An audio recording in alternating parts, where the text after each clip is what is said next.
is good, YouTube? Quinn Wade Basketball Analysis coming to y'all with a quick video. I wanted to let you guys know I got some new merchandise available, not just t-shirt anymore. I got different type of t-shirt, different type of shirts and logos that you can purchase on my spread shirt, and also hoodies now. We have expanded and added more to the channel and more merchandise for the brand. Thanks for supporting. It will be in the description and the links will be in the comment section below. Thanks for helping me and supporting the movement. Quinn Wade Basketball. What is good, YouTube? Quinn Wade Basketball Analysis coming to y'all with a quick rumor. This is going to be a quick video. We're just going to talk about Jimmy, Spoelstra, Riley, Mickey Arison, and the Miami Heat trying to make a move so that they can go up the ladder of the Eastern Conference. And I just want to reflect a little bit on Miami. You look at what they did. They pick up Jimmy Butler in the offseason, and it turns them into a team that now has a good building block for championship contention. Jimmy Butler was in Chicago.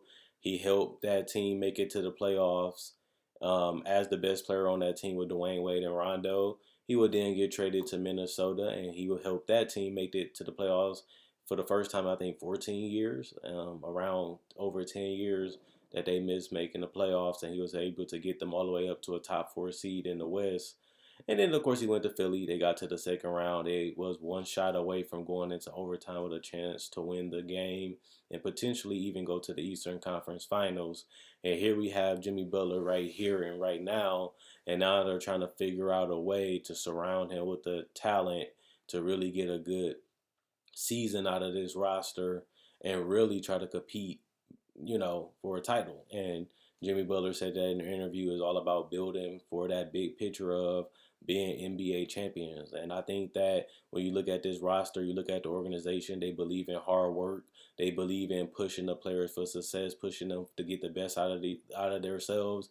And if you're not willing to grind and take your craft serious, they don't want you around, and they willing to get rid of you, waive you, or trade you. And we have seen them literally build this team up, and they have been able to stay in the playoff race. They have been able to stay a solid team even without having a legitimate franchise player on this roster. And another thing, some people think Jimmy Butler is a top 10 player. Some people think he's in that 15 player range, but I think that's still a good player. And I've been watching Jimmy all season. He's getting more points. He's having career highs in assists and rebounds, showing that he can facilitate, so showing that he doesn't have to be ball coggy and really try to dominate each game to get the best out of this roster. And I love the fact that he has had a change of approach. Usually back then, Jimmy Butler would try to be a takeover player and try to do what other superstars do. To me, he letting his teammates be who they are. He's getting the best out of them, and he's literally going out there trying to figure out what's the best way to approach each game. Jimmy Butler, this guy, when he came into the Heat, he was only giving you, I believe, he was getting 19 points a game in November, 13 points per game in October, but he only played 2 games. And then now in December, this guy is giving you 25 points a game. Not only that, he's shooting 43% from the field, 31% from three. He's giving you 7 assists this month, but also 8 rebounds. So you're starting to see Jimmy Butler impact the game with his two-way ability. But not only that, his game is more well-rounded than it has ever been in his entire career, because he's giving you 21 points, but also giving you 6 rebounds and 6 assists, which he has never done. He had numbers that was around there, but never at this level. And I still feel like Jimmy Butler can take his offensive game to another level this season, and that can really help the Miami Heat down the road.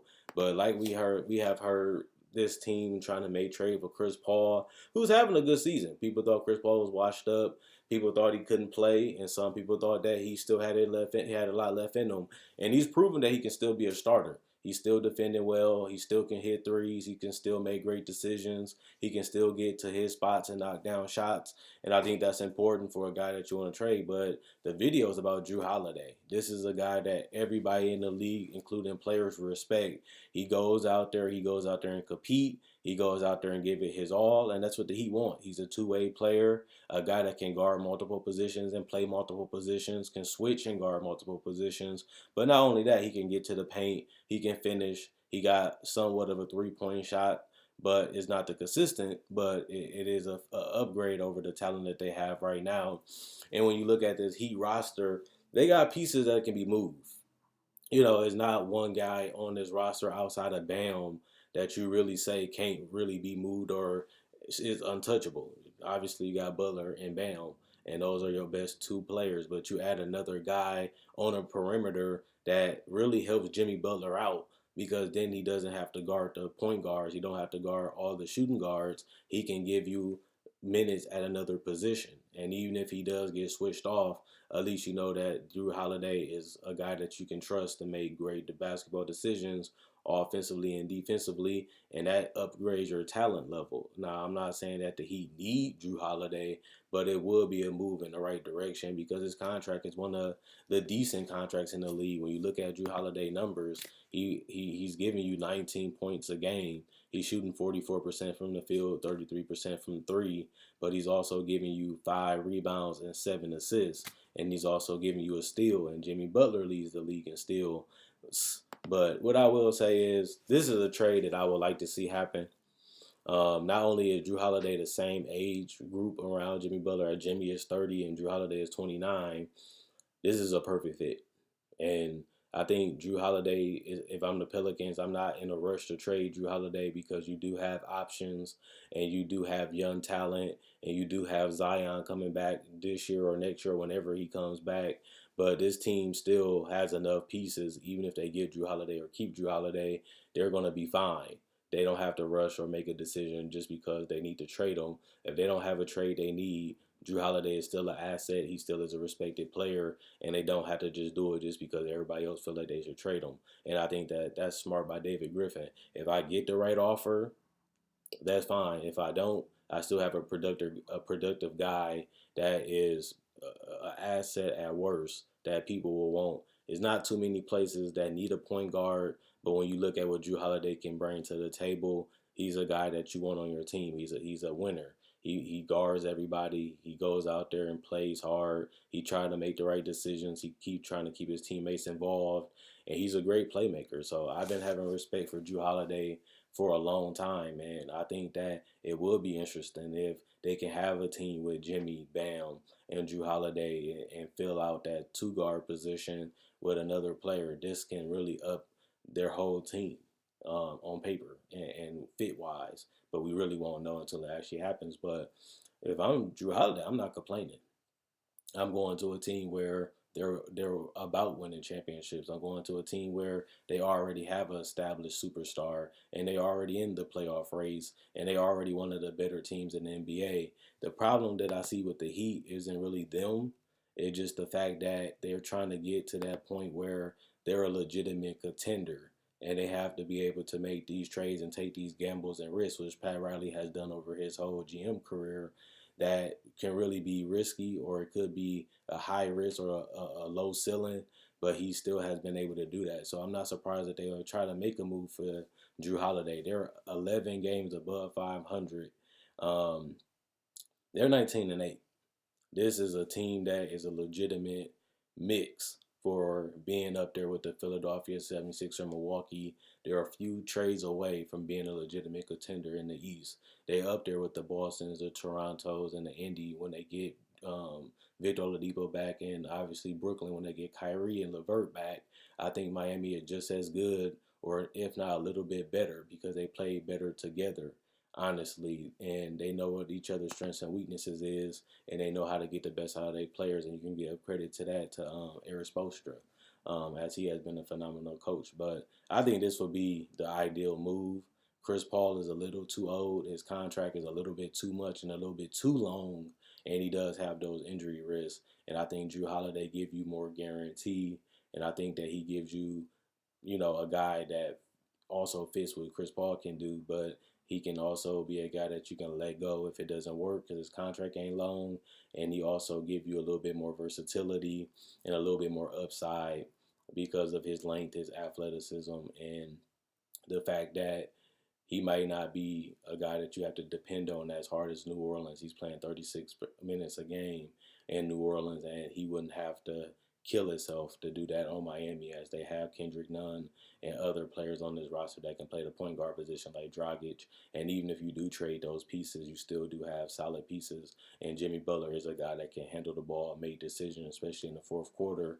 And Jrue Holiday doesn't have to worry about doing all those things like he has to do in New Orleans, because I feel like Miami they're in the East, so they got, a better chance of making it to the playoffs. Two, they already established and they already know their identity and who they are.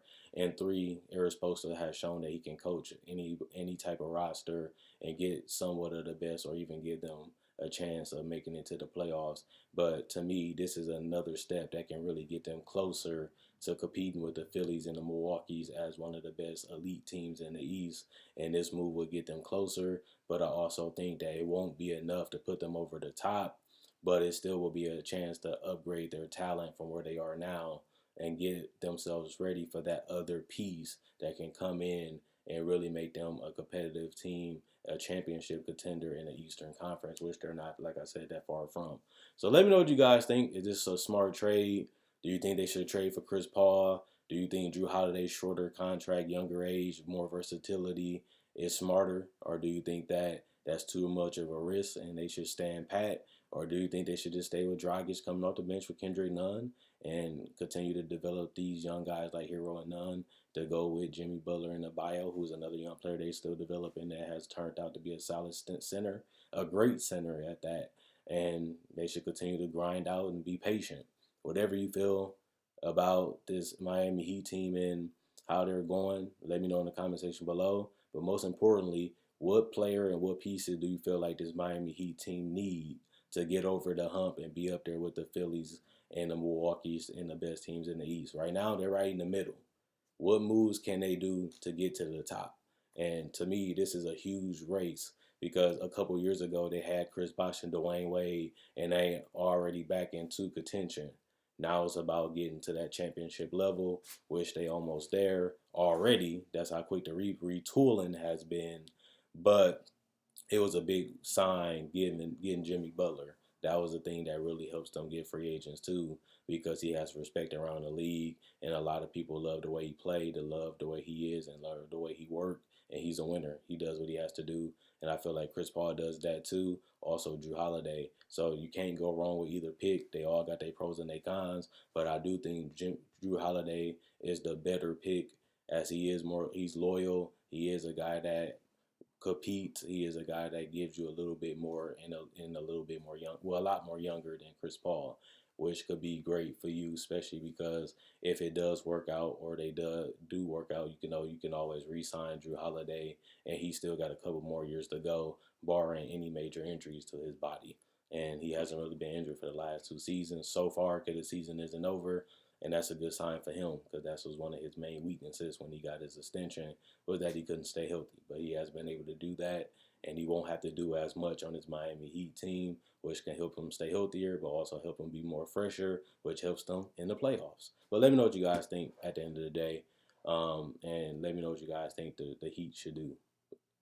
As I'm going to like this video, check out my older videos on my channel. I have many playlists. I break down rookies, I break down players, I break down summer league.